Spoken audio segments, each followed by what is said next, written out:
here to do a review of Neil Gaiman's Fortunately the Milk. Now this is a great story for 6 to 8 years old, so it's a bit younger than some of his other books, which is interesting. He doesn't normally write for this age range, but it's good. It works really, really well. And it's the story of a father his kids run out of milk for their cereal, so they say, "Dad, go to the store and get some milk." So he goes to the store and buys milk. On his way home, he gets whisked away in time and space, and various crazy things happen to him, including he meets a stegosaurus in a hot air balloon, and he makes a prophecy, and all sorts of things like this happen. And so he's late for getting the milk home to his kids. And so he's telling his kids these stories, and they're like, "We don't believe you at all." And anyway, so it's a great fun read, super suitably ridiculous, and it would be a great read as a family. It would be super fun. Now, I have 2 copies of this book. Yes, 2 copies. The reason I have 2 copies is because they're both illustrated by different people. So the first one that I've got is illustrated by Chris Riddell. There you go, there's the cover. And here's some of the illustrations.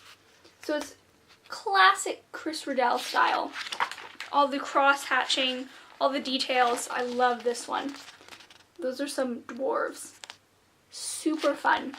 Just super exaggerated features, but a little bit lifelike at the same time, so it's super great.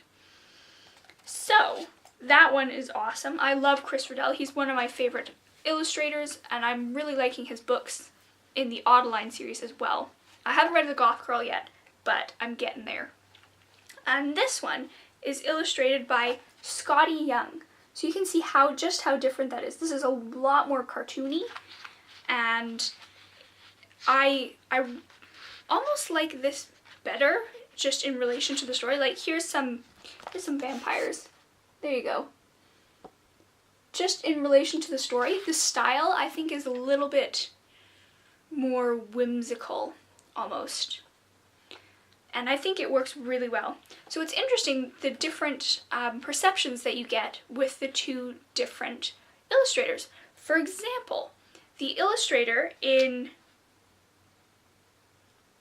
Scotty's version depicts the main character as female, but in Chris Riddell's version, the main character is a male. So that's one super interesting difference between the 2 copies. Apart from that, here's a drawing. This is Scotty Young's version, and these are some aliens, right? So you can see them.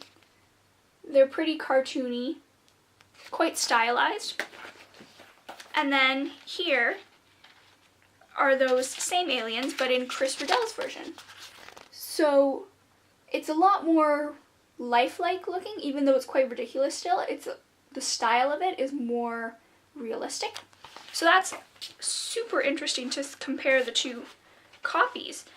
I've read both of them, and I think I might like the Scotty Young version a little bit more, but I like the Chris Riddell version just because it's Chris Riddell. So they're probably about equal in my mind. Both of them are awesome. The story is great, super fun, like a really quick read. So if you want something fun and light and just a little bit ridiculous, go for this book because it's great. Either version. So let me know what you guys think in the comments if you want to read it. I'd love to hear from you. That's all for now. Bye, guys.